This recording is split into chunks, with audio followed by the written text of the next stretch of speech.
Hi everyone, welcome back to the Hollywood Actors Guide to Surviving the Film and Television Industry. This is your host, Jennifer Lynn Warren. Sorry I've been absent for a little while. I was shooting in New Orleans, which, what a great place to shoot a film. And the day I can actually talk about it, I will talk about it. Until then, I didn't sign an NDA, but when you're on a high-profile show, the NDA is implied. So that will be an episode for later. Today, I'd like to talk about definition. There's this self-help guru, you guys have all heard of him, Tony Robbins. Love him or hate him, he has some great quotes. And one of my favorites is his definition of success. And he says, and I quote, "My definition of success is to live your life in a way that causes you to feel a ton of pleasure and very little pain. And because of your lifestyle, have the people around you feel a lot more pleasure than they do pain." Now, this is a very painful industry, right? I mean, I know you're probably rolling your eyes, right? His definition is to live your life in a way that causes you to feel a ton of pleasure and very little pain. And because of of your lifestyle, have the people around you feel a lot more pleasure than they do pain. And how I like to turn that inside out and point it back to me is to really have that community around you that is positive for you in your career, in your auditions, and understand that an audition is a celebration, not an excuse to ask you for the next 10 weeks, did you hear anything? And based off that, let's talk about defining what a career means to you. You need to do that. This is something I think you should journal about. Define what a career means to you. Define what success means to you. These things are moving targets, and if you're unsure where they are, you may not even recognize when you get there. You may not even recognize when you have a success. Goal setting takes a big role here.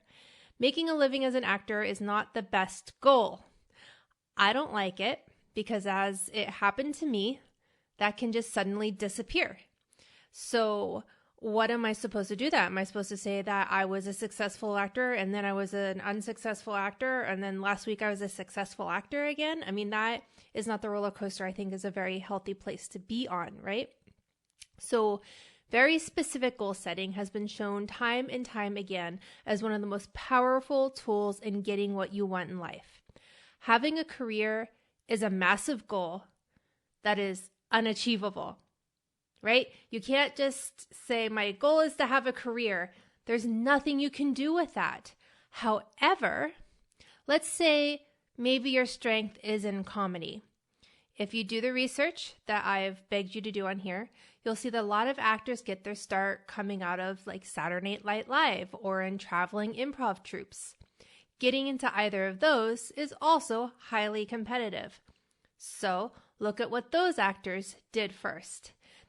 There you'll see that the actors trained in improv, but not just at any school. They came out of UCB or the Groundlings or Iowa West and a few other named schools. Classes are not cheap. They are between $350 and $600 per class at the moment, last time I checked. But we can now break everything down into actionable goals.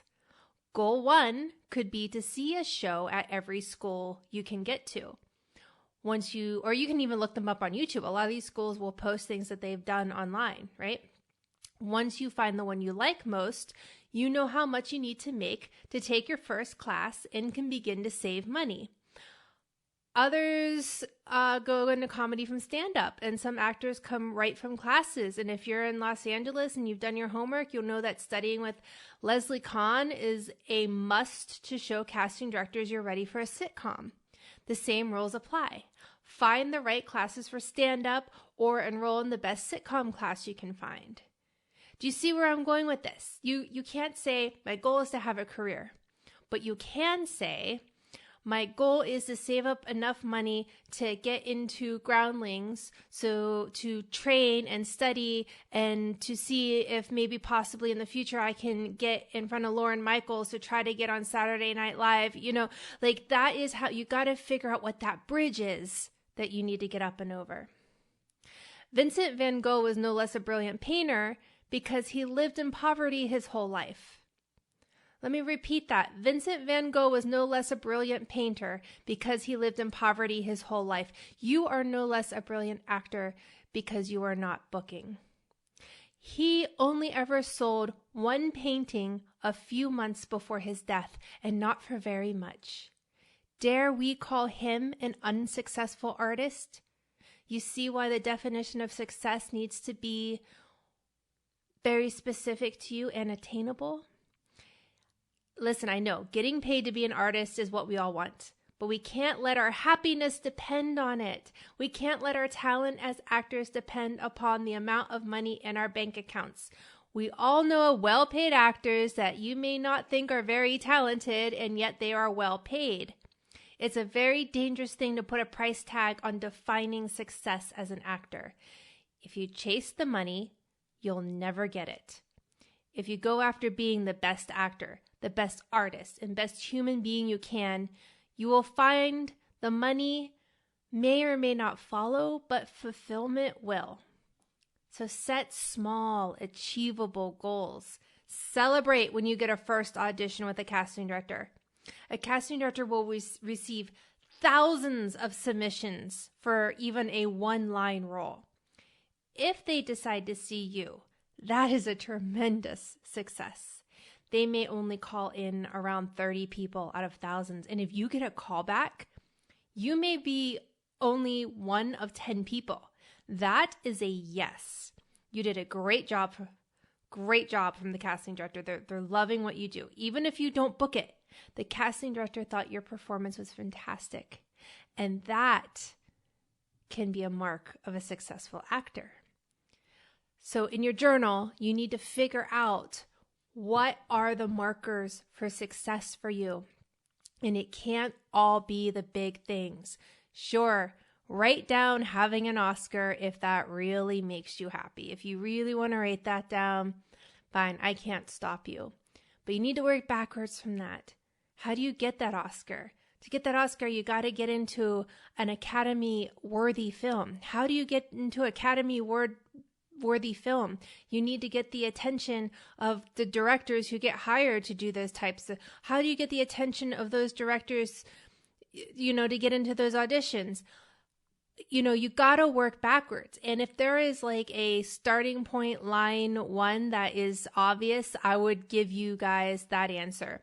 The starting point is very unclear and it's murky for everybody, but you can make it a lot clearer if you know what you want. If you know you want to become the next big sci-fi actor, then you know where you can start. You know the casting directors to target. Heck, you would even know the agents to target. So let's talk about the definition of success. Let's work on that. Let's figure out what that is. And you guys better out there, you better be celebrating those small successes. All right, that's all I have for you today because I need to go prepare for an audition I have for a show that I have been dying to audition for, and I finally got an audition for it.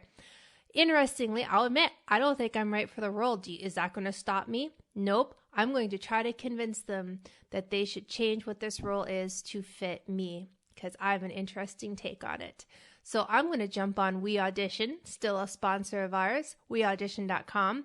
Put in my promo code HAG25, so I've saved 25% my monthly memberships at $7.50. And I'm going to find somebody to work this scene with me so that when I tape it tomorrow, it is like A+, 1,000% beautiful, and I can be proud of. So when you want to get your audition done and you want to be proud of it, weaudition.com, promo code HAG25. That's it. That's all I got for you guys. Break a leg out there, and remember, you are not alone.